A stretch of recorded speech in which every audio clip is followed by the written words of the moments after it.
Welcome to ET webinar. I'm Pallavi Verma. Clean energy or green energy, as some of us call it, has become more relevant than ever before. Renewable energy affects us in different ways, be it our environment, be it our health or economy.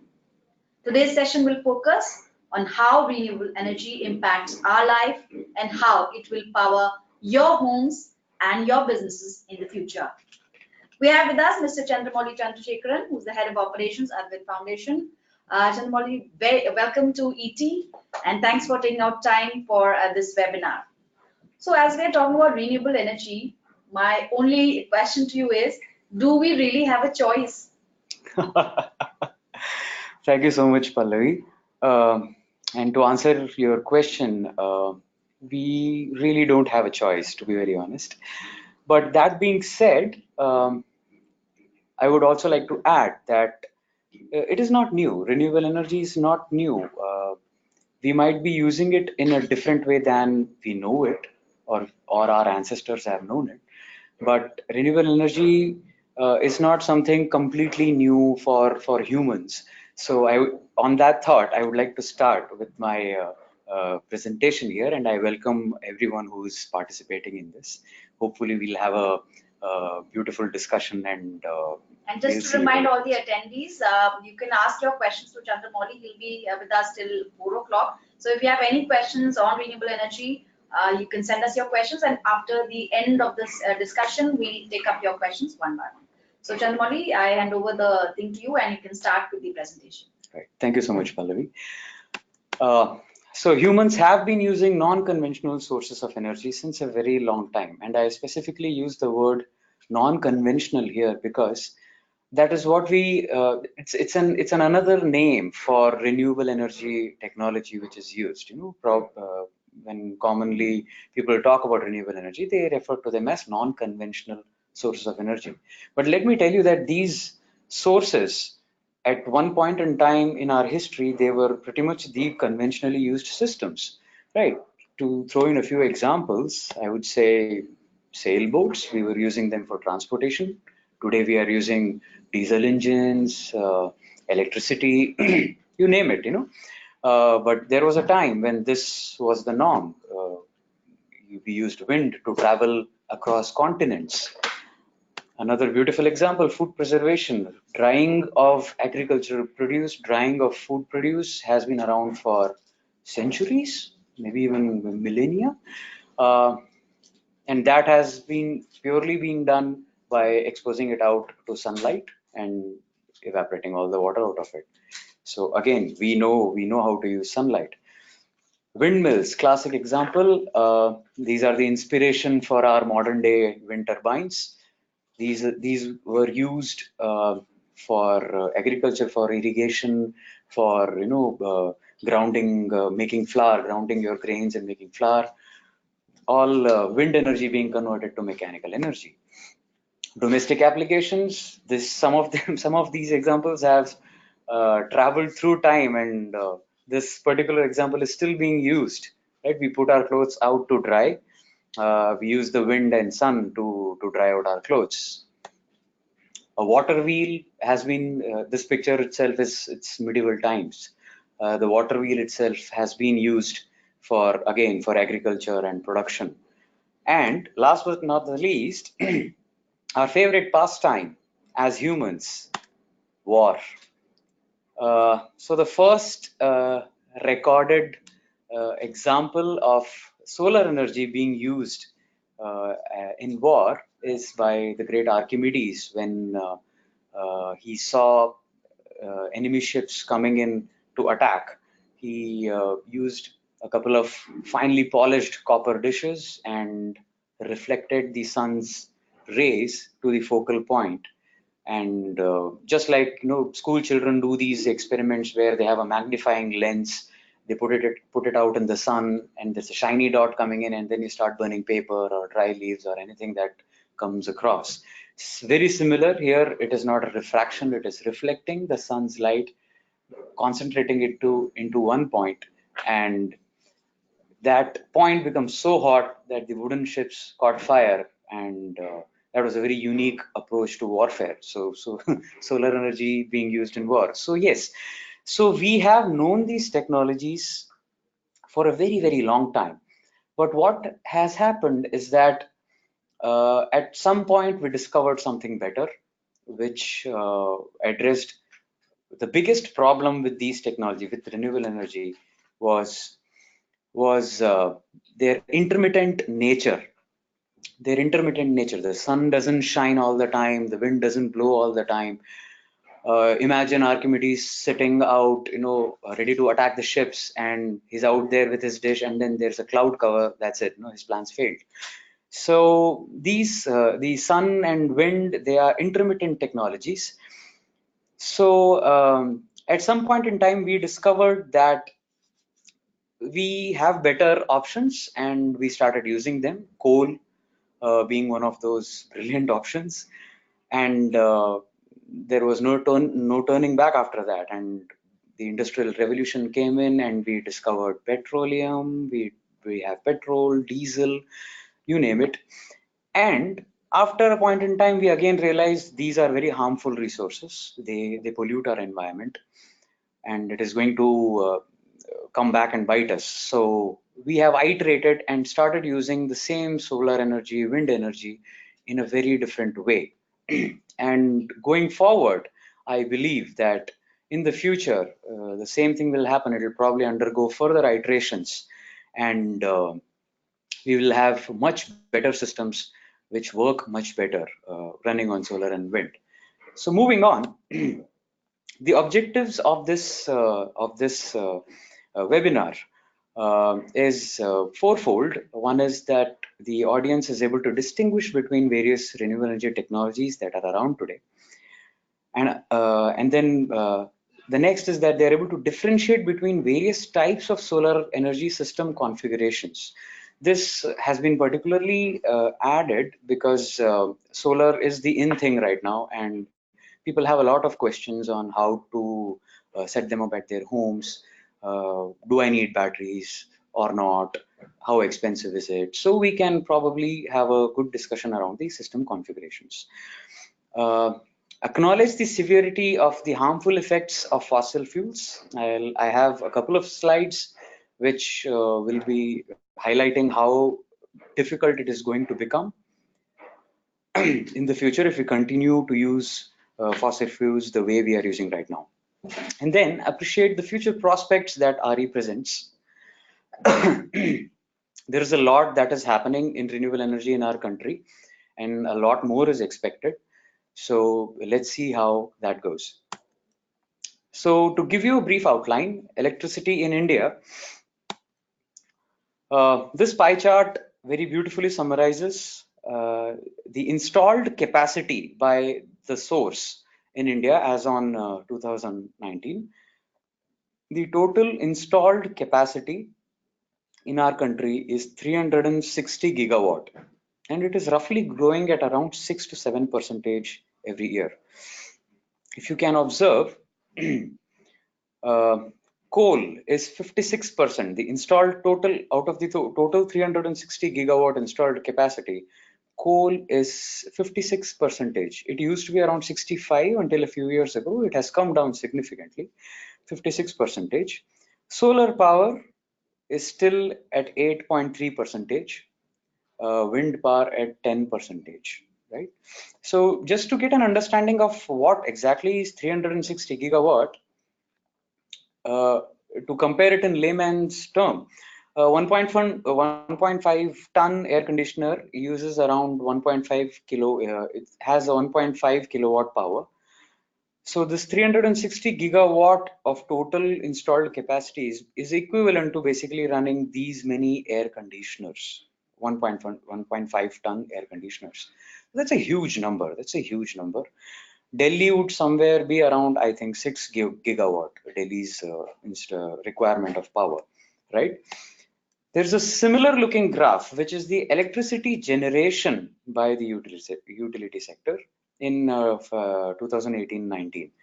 So these are two very different numbers. This is on the left is the power and on the right is energy. Power and energy are two very different things. Power is measured in watts, kilowatts, gigawatts. Energy is measured in joules. For in electricity terms, it is measured in kilowatt hours, which is one electrical unit. So in layman's term, we are familiar with 1 unit of electricity. So 1 unit of electricity is 1 kilowatt hour. So after 1,000 kilowatt hours make 1 megawatt hour, 1,000 megawatt hours make 1 gigawatt hours, and 1,000 gigawatt hours make 1 terawatt hour. And last year we generated 1,500 terawatt hour. That's a huge amount of electricity. But the interesting part that has to be observed here is that here coal generates 74.5% of our electricity. Our installed capacity is only 56% coal's share, but the electricity generation is almost 75%. So we are still, the actual units that come to our house, 75% of that is still through coal. If you compare all the numbers on both these graphs, you will observe that the only other place where this happens is nuclear, where nuclear is 1.9% of the installed capacity, but is able to cater or able to give us 2.7% of our electricity requirement.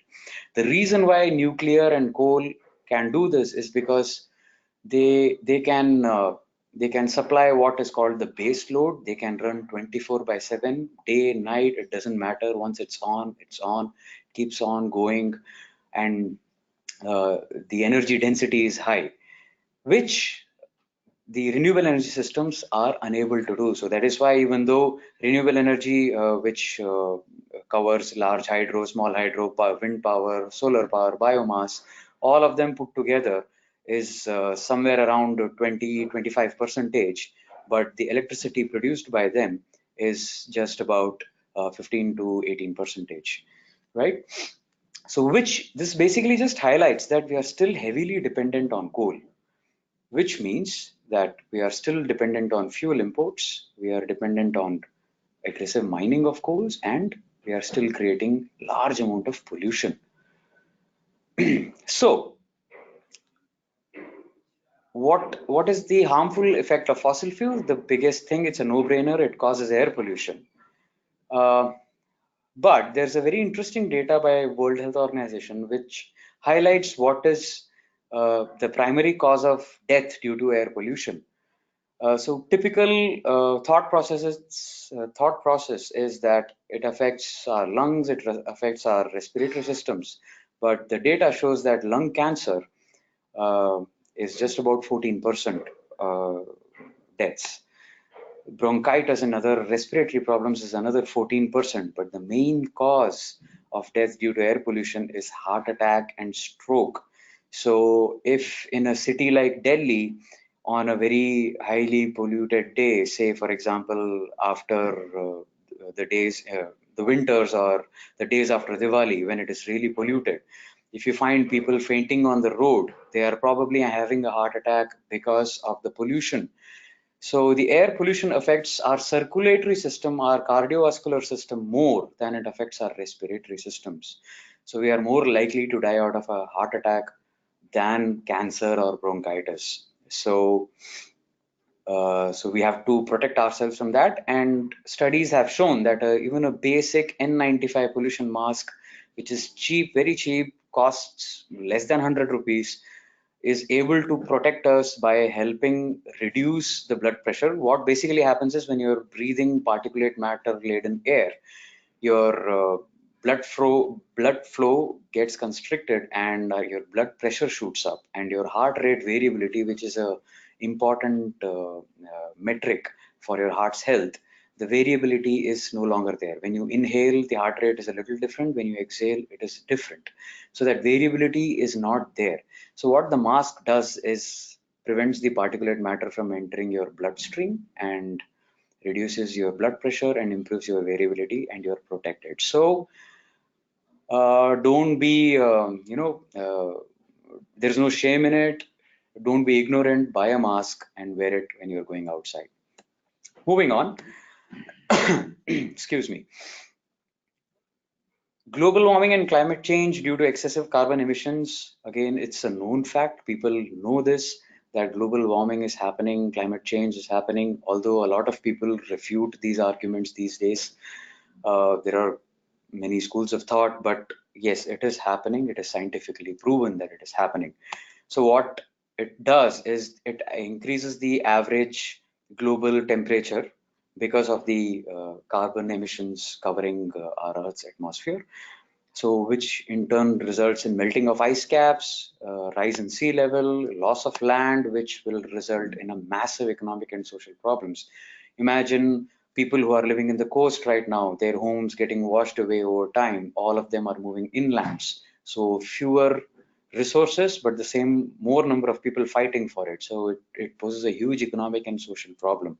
So it is not just affecting agriculture or our health or other things like that. It is affecting our economy. So this is a very scary graph, which I will not delve too much deep into, but you can get an idea. Currently, the global temperature has increased by about 1 degree Celsius.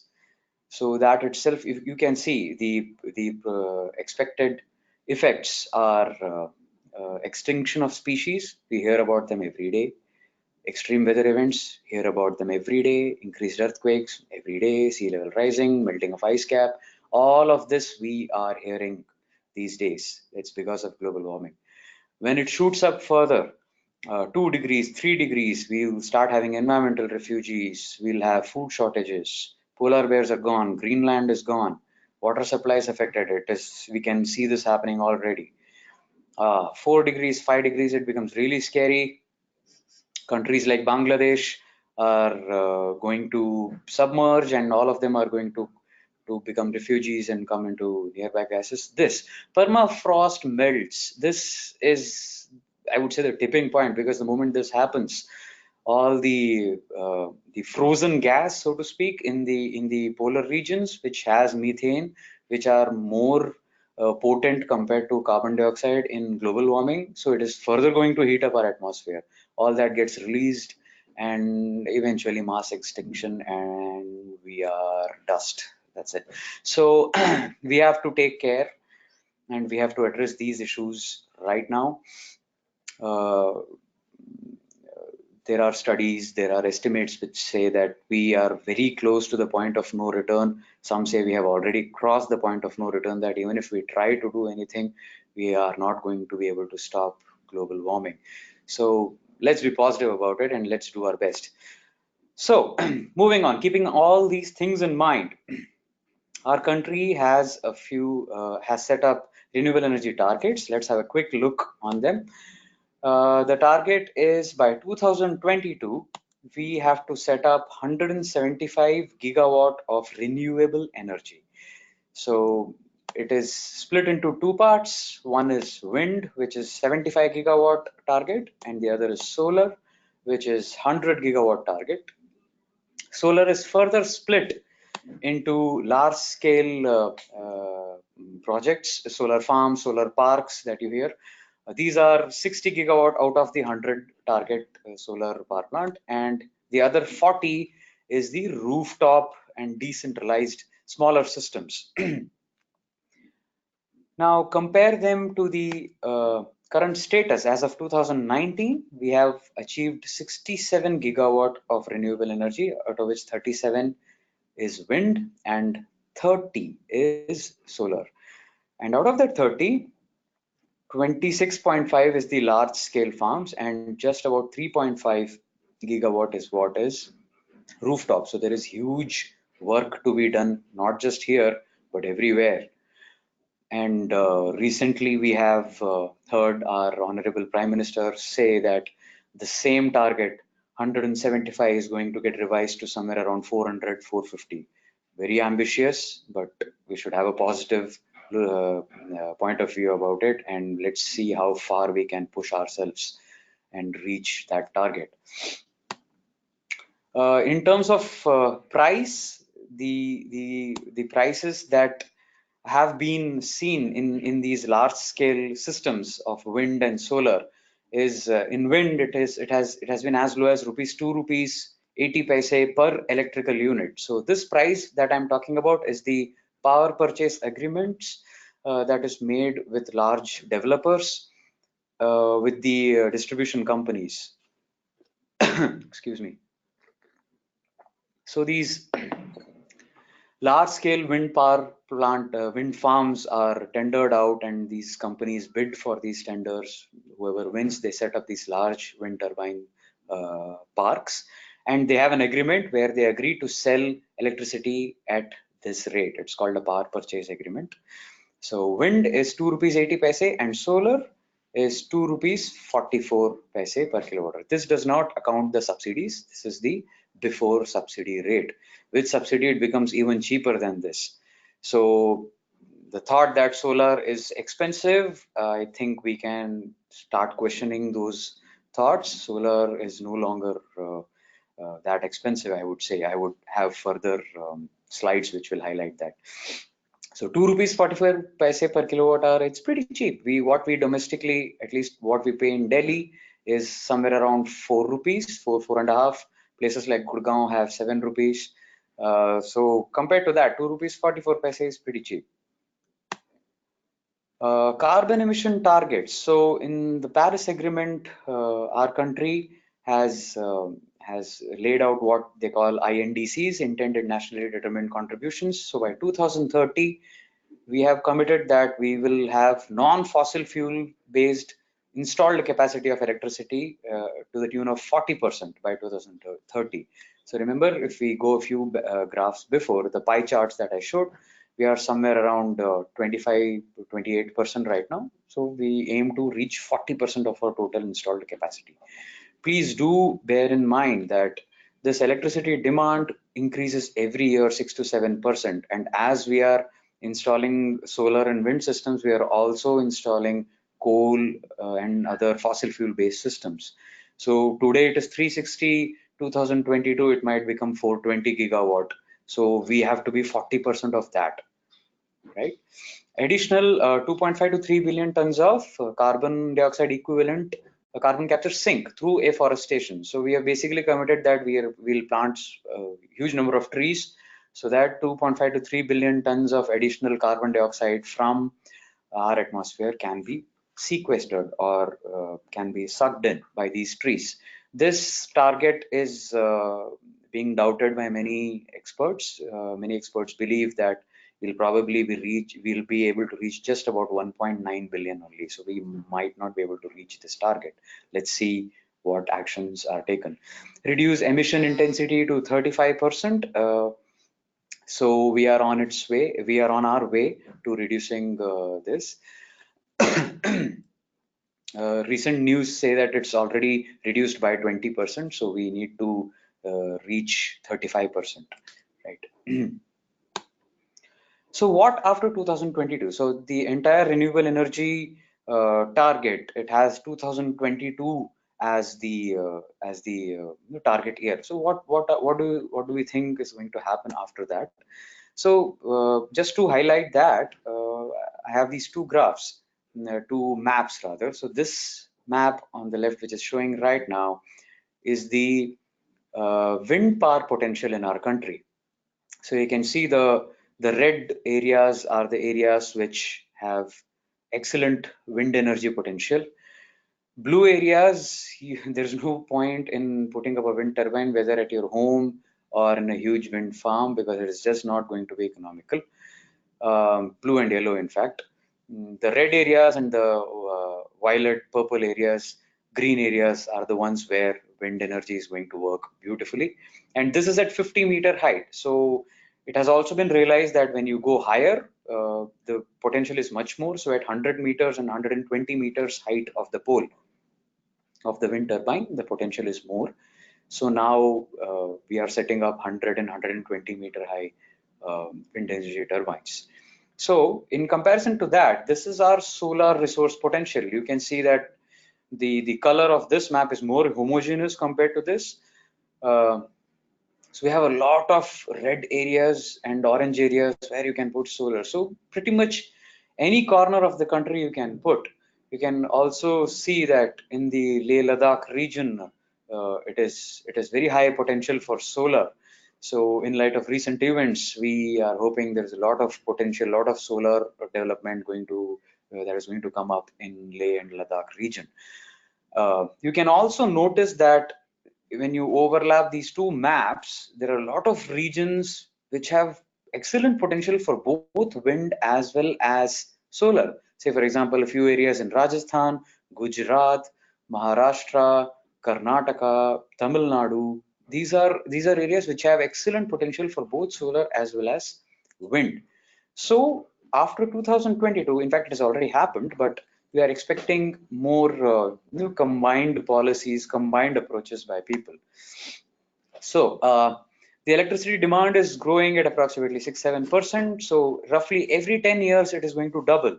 So as the electricity demand doubles, more number of coal power plants, more number of solar and wind power plants. So it is we have to continuously set up more and more systems. The potential is great. I have just shown. By 2022, it will reach around 420 gigawatt, and by 2029, we can expect it to go beyond 700 gigawatt. So again, huge potential, and we have committed that by 2030, 40% of our installed capacity will come by renewables. In 2022 itself, based on 175 gigawatt of target and this estimated 420 gigawatt uh, total capacity, we will reach around 40% of our installed capacity. But we have to continuously maintain that 40% at least, right? So more and more solar, more and more wind energy will happen. Massive untapped potential is there, and integrating RE with various other policies. So this is also has started to happen, which I'll show in later slides, that various other policies, say agriculture related policies or food preservation related policies, we can integrate RE with them, and we will see policies which integrate renewable energy with these other policies and try to achieve multiple targets with single schemes. There is already a solar wind hybrid policy which is there at on the MNRE's website, Ministry of New and Renewable Energy's website. It's free to access. People can read the entire policy. So it basically targets any area which has 25% solar, 75% wind, or vice versa. It will be governed by this policy. Moving on. So let's get a little deeper into these technologies. So let's quickly look at how wind energy works. So think of it as an opposite of a pedestal fan. What happens in a pedestal fan? There's a fan. There's a grid utility. You draw electricity from it. The fan starts rotating and it gives you air. The wind turbine is exactly the opposite of it. There's a wind turbine. Wind blows into it, which pushes the fan, the blades, and it starts rotating. It's connected to an alternator generator and it produces electricity, and that electricity is put into the grid. Simple. But things to note is that not all areas are suitable for wind power. Small wind power systems are most often uneconomical because people generally want to know how they can put up a small wind turbine on their house, on the roof of their houses. I just showed that this graph is for 50-meter height. So at 50-meter height, in these red colored areas where you get good potential. Anywhere else, there's no point in putting these systems. 100-meter, 120-meter, really no point. It's very expensive. So you are better off leaving wind turbine technologies either to really high-rise buildings in these red-colored areas, or just let them do these wind farms, right?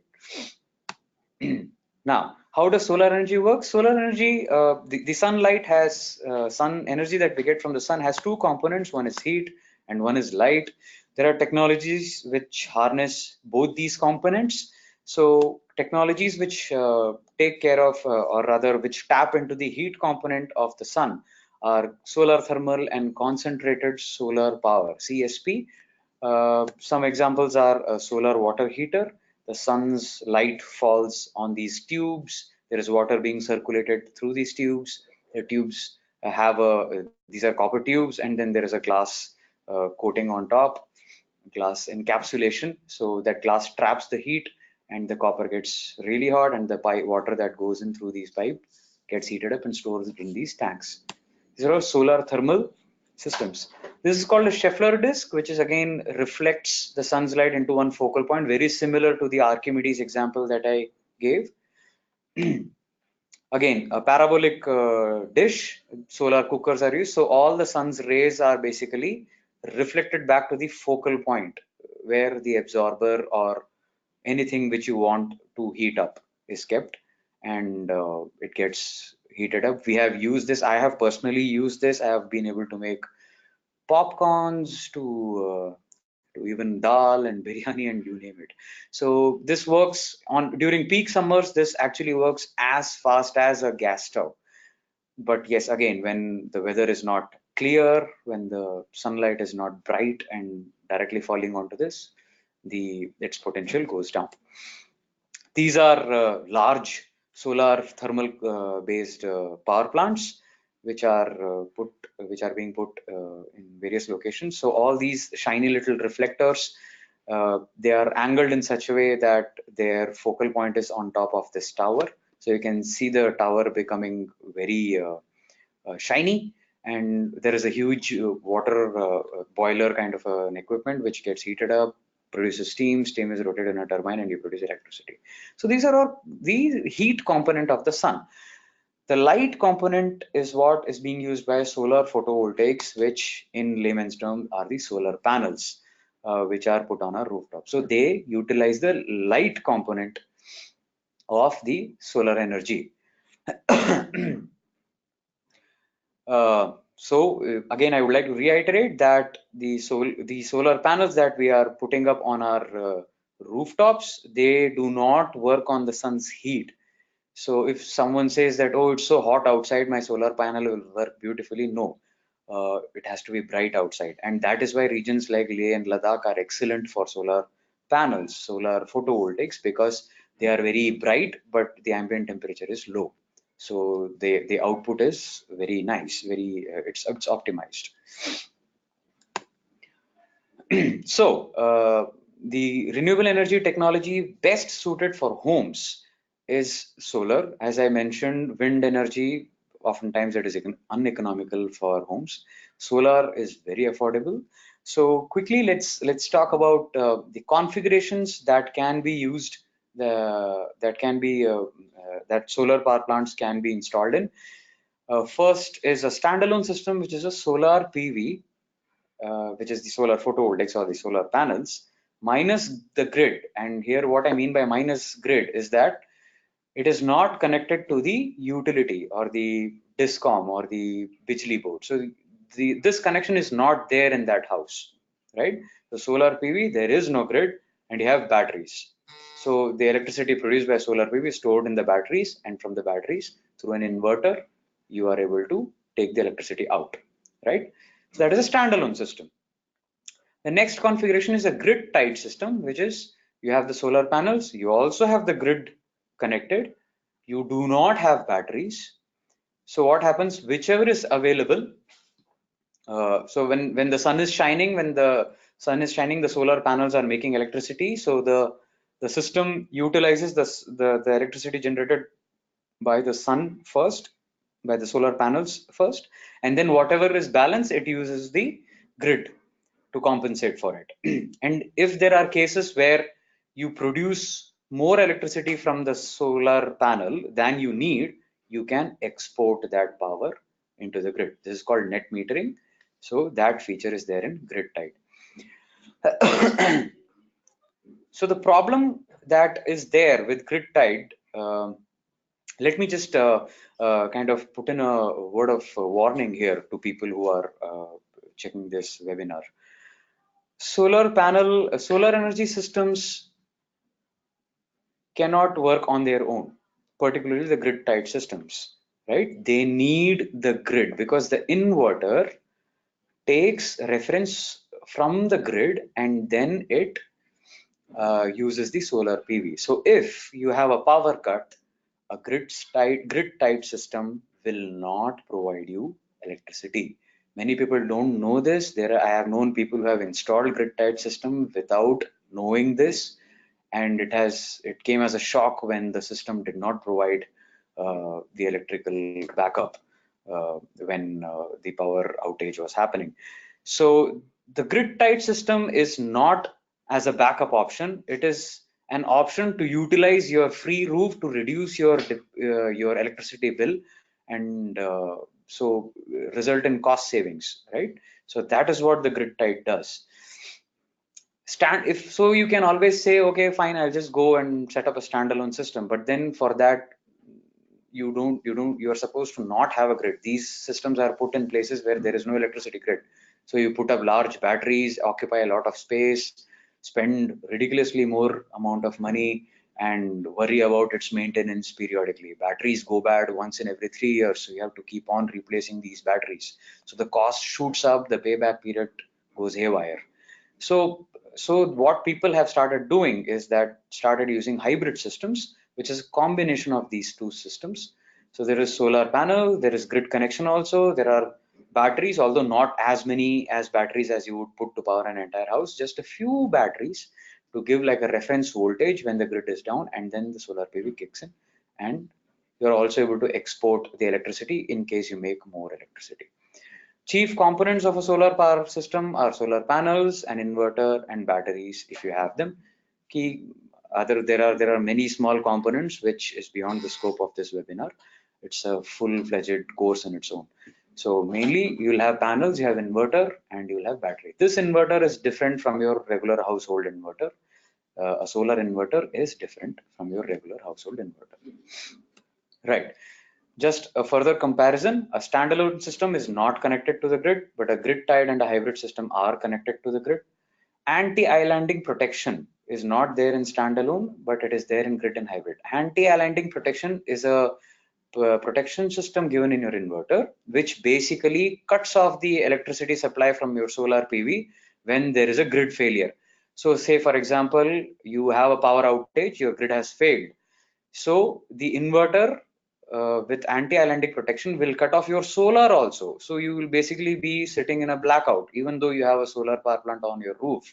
When the grid power goes away, you will still have a blackout because the anti-islanding protection cuts the solar panel off. Why this is done is because when, say, a grid shutdown is happening, say it's a deliberately shutdown taken by the line engineers to do some repairs on the line. So once they have shut it down, they are not expecting any electricity on those wires, right? Because they know they have shut it down from their end. But if there is any solar power plant connected in that network, which does not have the anti-islanding protection and the sun is shining, that electricity is into flow towards that line man, and which they are not expecting. So it is actually a safety precaution why this anti-islanding protection is given in inverters. There's no way around it. I mean, the way around it is to have hybrid systems. Batteries, connected to batteries, batteries are there only in standalone and hybrid. No batteries in grid tied. Does it work during power outage? Standalone works because there is no grid, of course, so it will work. Hybrid, yes, select loads you can power using hybrid systems. Grid tied, power outage, they will not work. Again and again, I'm repeating, during a power outage, a grid tied system will not work. But the best return on investment is offered by a grid tied system simply because there are no batteries in it, right? Also, the concept of net metering, which basically if you make more electricity from your solar PV than you actually use in your house, you can export it or sell it to the grid, and that gets balanced in your electricity bill. That feature is available only with grid tied and hybrid, of course, because here there is no connection with the grid. Right. Moving on, other RE technologies. Let's quickly scan through them. Hydroelectricity. Yes, there is a large reservoir at an elevated height, and that when you open the dam, the water flows down. It rotates a turbine, and that produces electricity. Geothermal. It utilizes the heat that is there underground. Underground, the temperature is quite balanced. It does not fluctuate as much as it happens above the ground. So you can always tap into that heat. And then there are very specific geothermally active locations which have really hot temperatures underneath. So you can utilize that heat and produce electricity from it, or directly use it for heating and cooling applications. Ocean thermal, yes, hot water rises, cold water stays down. So you can utilize ocean thermal, basically is technology utilizing the temperature difference between the surface level hot water and the deep sea cold water, right? Fuel cells, very promising technology, utilizes hydrogen and oxygen, combines them in a device called fuel cell. It produces electricity in that chemical reaction, and as a byproduct produces water, absolutely zero carbon emissions. It has a few challenges, but a lot of research is going on, a lot of potential is there in fuel cells. Some people have made commercial scale systems, tried to power an entire building through it. So this is a very promising technology which is about to come. Tidal energy, yes, high tides and low tides, because caused by the gravitational action of the moon, sun, and Earth's rotation. So this movement of these tides can be used to run turbines and produce electricity. So let's talk about energy efficiency. So, okay, great. So renewable energy technologies are there. You can try and utilize it at home. But what if you are in a place where, you know, there is no, the wind velocity is not adequate? Of course, you cannot. I have said it again and again that wind power for home level system makes no sense. Say what if you are in a place where you don't have a roof of your own, or your roof has too many things in it, or you live in a small apartment, or even a big apartment, and you don't have an accessible roof.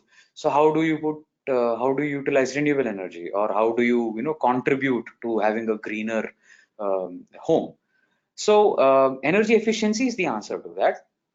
So whatever you are doing in your activities, you try and incorporate technological interventions, or by your actions themselves, you can do a few things which will lead to lesser energy consumption. First, since we are moving towards the end of the session, I just want to remind all the attendees that if you have any questions for Chandramouli, please send us your questions. We'll be taking up the questions in the next 5 minutes. All right. All right. So you can use LEDs, no brainer. LEDs are very energy efficient. They consume very less power, less energy, but probably give you more light than your conventional CFLs or even the filament type bulbs. Use star rated appliances. Always ask for star rated appliances. Arrest all water leakages. How does water come into energy efficiency? The reason is that water is pumped, and to pump you need energy. So the more water you lose through leakages, the more water you need to pump back by running your pumps. So arrest all water leakages. Use pressure cookers, use a lid while cooking. These are all very age-old advices that I'm giving. Use public transportation as much as possible.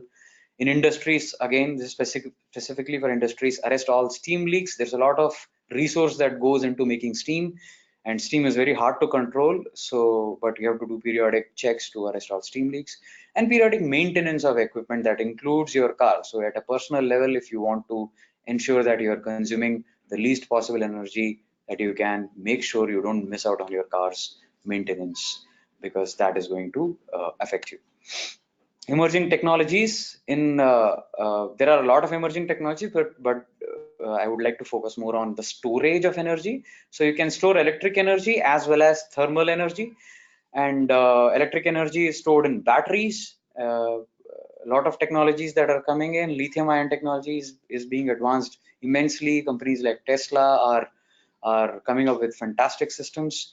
So the entire focus is on energy density and improving the energy density and decreasing the charging time. That is, you can charge the batteries quicker without affecting their performance, and you can put in more energy into that small size battery. So this is where all the energies are being focused.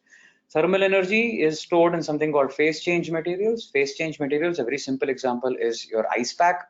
So when it's water, when it is at room temperature, you put it out in the freezer, it becomes ice, but it becomes very cold. So you can use that ice pack to to kind of use on your body or whatever you want to cool. And as you keep using the ice pack, it melts and becomes water. The same way you can store energy, thermal energy in various chemical based systems, and that actually has helped a few solar energy based systems, solar thermal energy based systems to work 24/7. While the sun is shining, these materials absorb the sun's heat and store it and use them during the night. So these are fantastic technologies which people should look up. RE and mobility, electric vehicles are the talk of the town, and renewable energy is going to play a very significant role in the days to come. Very smart parking lots can be made which have charging infrastructure also, and because they are shaded, they keep your car cool also, which further reduces your energy consumption, right? In agriculture, the very interesting schemes is another classic example of how the integrated RE policies are coming up, which try to achieve multiple targets. So the PM Kusum scheme has been given out by MNRE, which basically helps farmer to use up their barren lands to set up solar power plants and connect them to the grid and sell electricity and make money out of it.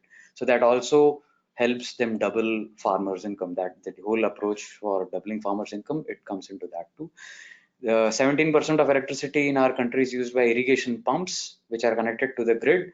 You can solarize those pumps, and these grid connected solar pumps, when the pumps are not running, the solar panels are still producing electricity.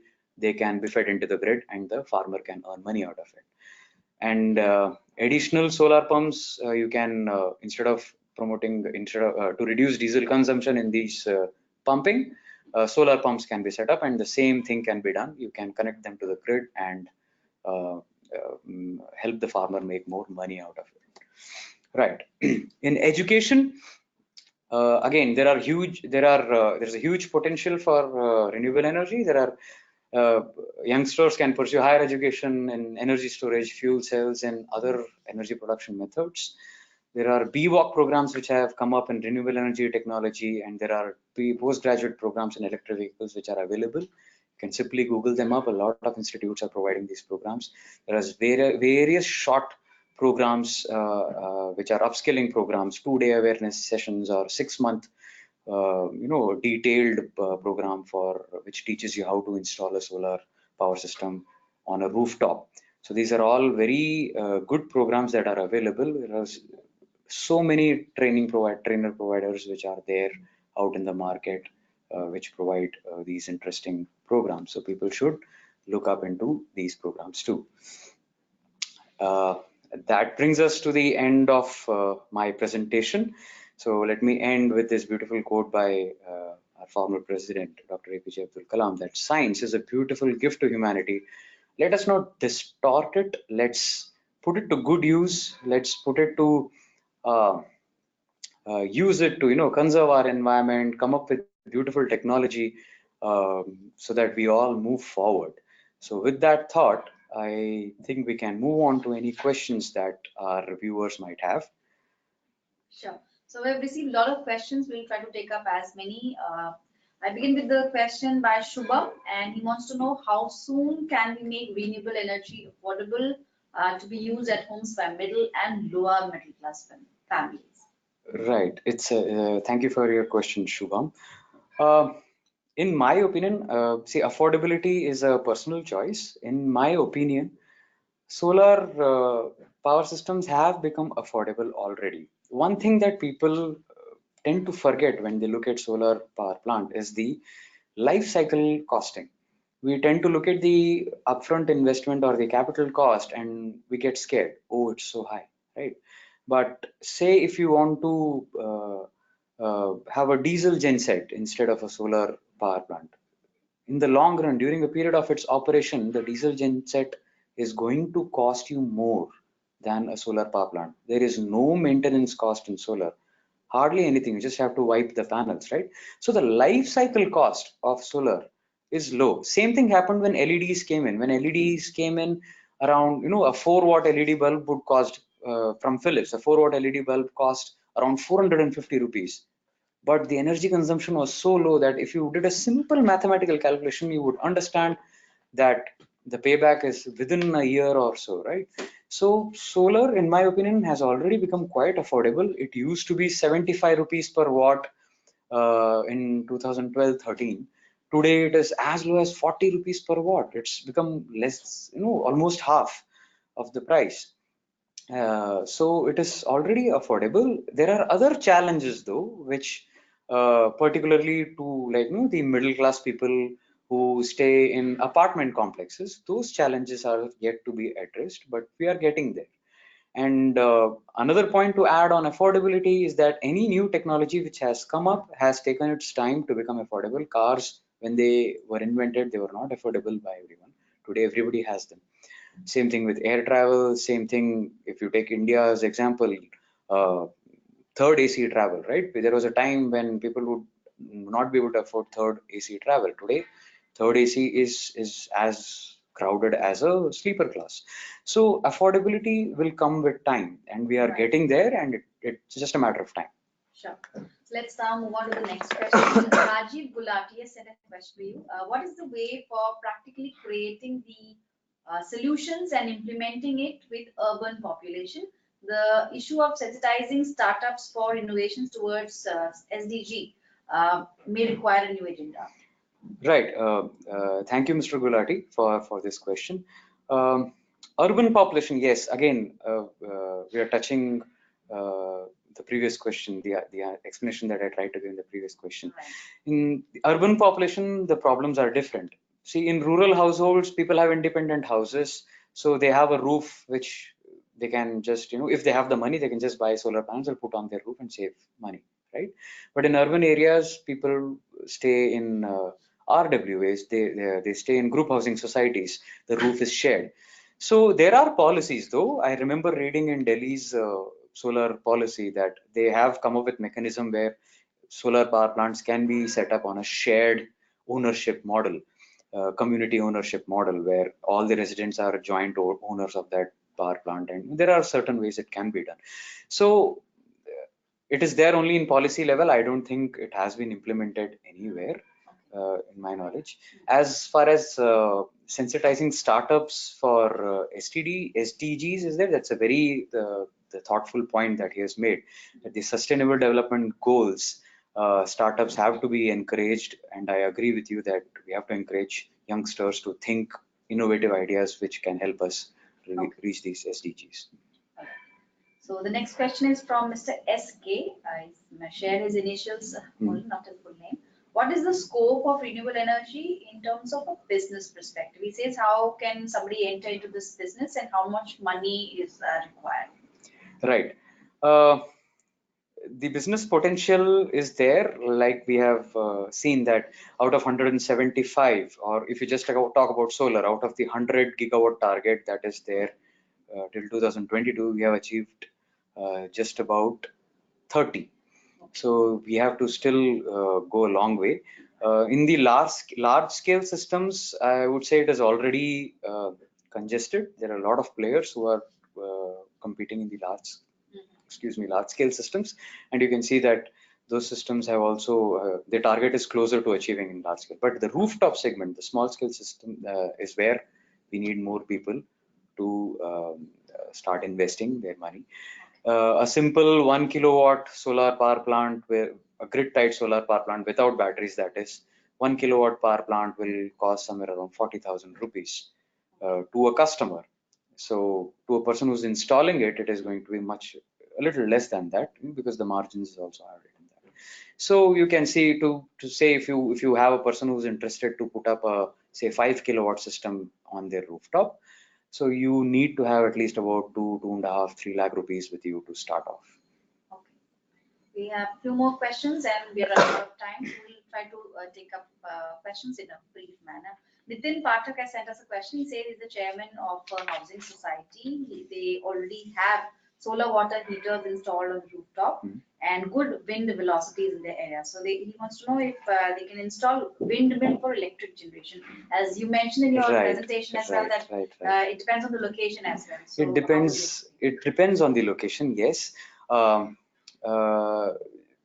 would like to know how he's claiming that the wind velocities are high in his region. If it is simply based on his experience that when he goes to the roof he always experiences good amount of wind flowing, then that is a totally different thing compared to what the data tells us, right? Because you have windy days in many locations, but they are not the apt locations for wind turbines. So it has to be backed by the data that is there, and if the data suggests that you can put up wind turbines, and if he has high-rise buildings there, he can go for small wind turbines on the rooftop. Vanmala Saha they sent us a question. He says, what's the current market projection for renewables in the next 5 years in terms of the consumption pattern? As we were discussing in the beginning also, that the awareness levels are low as of now. So how about the consumption pattern? How do you see it changing in the next 5 years? See, there are already obligations that have been put up by the government on state. Each state is obligated to have some percentage of their electricity consumption through renewables. So there are obligations put up on industries. Say, for example, in Haryana, there is a policy which says that any building, whether it is a house or a factory, if it has more than 500 square yard, they have to mandatorily put up solar rooftop systems. So policy level push is there. It has to be better enforced, and putting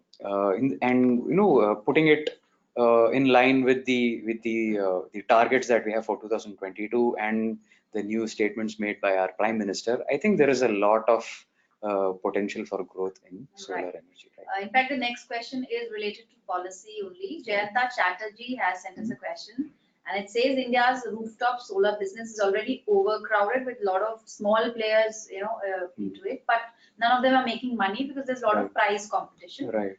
So what is the way forward, and also when there will be a unified pan-India policy? So what is the current stand of the government, and how do you answer to this?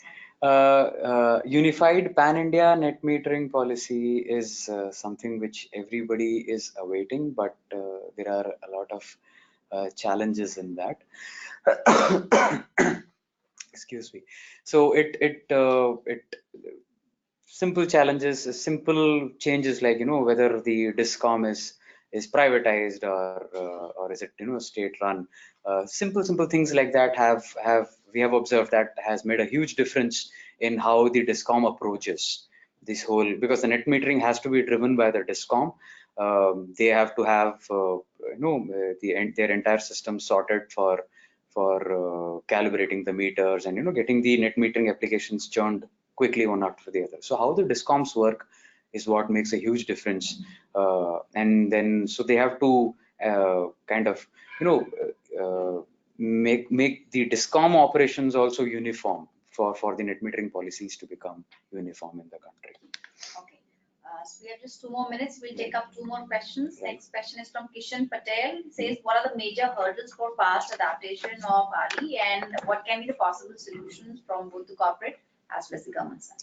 Major hurdles, I would say that energy storage and the whole variability that happens with solar and wind. The whole intermittent nature, that the sun doesn't shine all the time, so what do you do at that time? Right.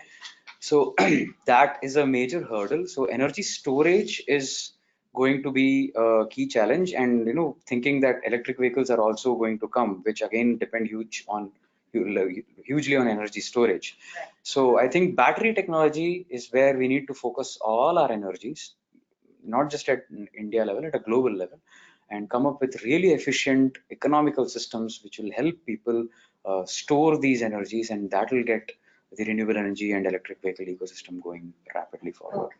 So just one more question we're going to take, and this is a very interesting question. Karan Patel, he wants to know how renewable sources of energy can be degraded. This is one aspect many of us might be interested in knowing. Suppose the solar panel's lifespan is maybe 20 years, that's how he likes it. Right. How the material of solar panel will be recycled or degraded? Are windmills and solar panels degradable? Solar panels are basically electronic components, so they are classified as electronic waste, e-waste.